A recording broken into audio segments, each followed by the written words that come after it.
In the last couple of seasons, the Knicks have been looking for the one big superstar that could take them to the next level. But despite the obvious, I was holding out hope that, you know what, Kyrie and KD might come to New York City, that they might bless us with their presence. But it's not just that. It's KD, it's Kyrie, it's Kawhi, it's Klay Thompson, it's Jimmy Butler, it's everybody, for crying out loud. While the dynamic pairing of Jalen Brunson and Julius Randle gave the Knicks something to cheer about, it's still not enough to push them over the hump. But that might all change after who they just recently traded for. The Knicks handed their two rising young stars, RJ Barrett and Emmanuel Quickley, as well as a 2024 second-round pick in exchange for OG, along with Precious Achiuwa and Flynn. Now, he may not be the big superstar that the Knicks fans have been anticipating all these years, but on the flip side, he might just be the perfect piece that will complement Brunson and Randle with his elite 3-and-D capabilities. In today's video, I'll be talking about why this trade is such a big deal for the Knicks, and I'll also be breaking down some clips detailing what OG Anunoby can bring to the table on both ends for the Knicks. But before we dive into it, here's an interesting stat comparison that might just tell us who really won on this blockbuster trade. Now, obviously, the trade is pretty much centered between OG and RJ Barrett. And if you take a look at their respective stats at face value, you could easily point out that Barrett is the better scorer among the two, as he averaged 18.1 points a ball game. However, if you dig deeper, Barrett is actually a volume shooter who's less efficient than Anunoby, because even though OG's only averaging 11.8 attempts a ball game, he has a far better effective field goal percentage than RJ, as well as field goal percentage and 3-point percentage.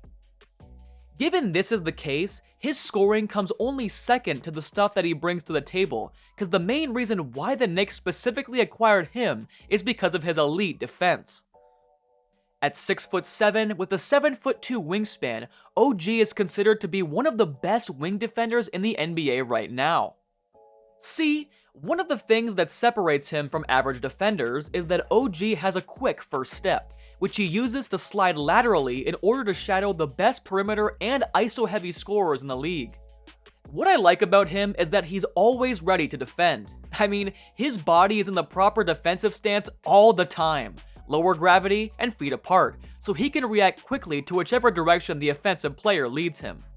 Lillard tries to shake him off, but as you can see, he's still attached to him because of his wide base.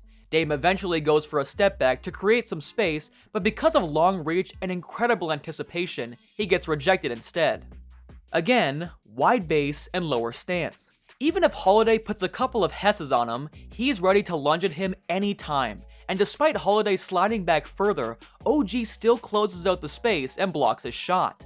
Anyway, because of his massive 240-pound frame, OG is one of the few wing players who can legitimately guard from 1 through 5 positions in the league right now. Here, against the much smaller Reggie Jackson, OG just locked him up all the way through by using his active hands and feet. And in this possession, just check out how he denied Cat Hero driving lane, and he just pushed him out of his comfort zone, using his body to force him to take a bad shot. Now on ball screens and handoffs, OG is also on top of every switch and knows when to show up or not. Mitchell Robinson hands it off to Barrett here, but OG knows what they're trying to do, and so he just slides his feet until he strips the ball away from him. And on top of that, OG knows the tendencies and habits of the player he's guarding. I mean, OG knows that once Barrett goes to his left, it's over. So, to prevent him from doing that, he denied him the ball screen. This then forces Barrett to go to the right, which is not his strong suit. And as you can see, Barrett just took a wild shot here cause he's got nowhere to go. Anyway, on off-ball action, OG is active too when playing the passing lanes, and quite disruptive with relentless defensive activity. In fact, last season he led the steals with 1.9 per game, and came second in deflections with 3.6. See, Wagner is trying to set up Anthony Cole with a dribble handoff here, but because they're sloppy with their execution, OG just swoops in and grabs the steal, which leads to an easy dunk on the other end. Now, as I mentioned earlier, Anunoby is arguably the best 3-and-D guy in the NBA right now, and offensively, he makes a perfect kick-out partner for Jalen Brunson whenever he threads inside the lane and draws a couple of bodies. OG thrives as a catch-and-shoot player, and so far this season, he's been pretty efficient from the outside. He's making more than 50% of his field goal attempts from 3-point range this year, and in terms of 2-point field goals made, 73% of his 2-pointers have been assisted, while 95.1% of his 3s have been assisted.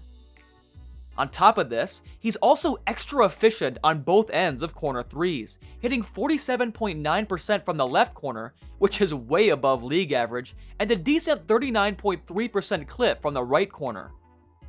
Whenever Anunoby receives the ball in the corner or on the wing off the catch, there's a good chance that OG will splash it through, and even if it doesn't come off a kick-out pass, OG will confidently take and make open, catch, and shoot 3s when the opportunity presents itself. Apart from being a catch-and-shoot specialist, OG is also an excellent cutter, who can flash anywhere around the court to save a drowning ball handler and get behind the gaps of the defense for easy scoring opportunities. And lastly, OG can always rely on his hops and athleticism when finding ways to score, and his ability to finish above the rim makes him a tough assignment to guard for opposing teams, because he can simply explode out of nowhere. But despite having solid variations in his offensive arsenal, OG still has plenty of things to work on if he wants to transition from a 3-and-D guy to being an elite two-way player, such as his mid-range game, and he has yet to learn how to absorb and finish through contact while driving towards the basket.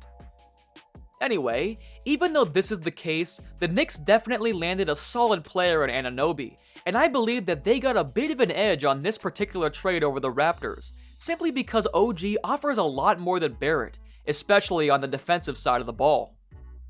So far as a Knick, OG made an instant impact on both ends of the floor with a plus 54 plus-minus rating combined on their win against Minnesota and Chicago, and this only goes to show that OG fits just fine under Thibodeau's defense-first system. In those two games, OG started for the Knicks right away, which is quite expected given Thibs' proclivity in fielding defensive-oriented players over scorers. And with this said, we can expect OG to be a permanent fixture in the starting lineup while logging heavy minutes. Although the trade was not a league-shifting move, I think the Knicks are going to be a better team moving forward with the addition of OG Anunoby, not just on the defensive end, but also on the offensive side as well with his underrated scoring. He's an impact player who can single-handedly change the tide of the game in a heartbeat, and this is someone the Knicks truly need at this point of the season, especially now that they're on an uphill climb battling for a playoff spot in the East.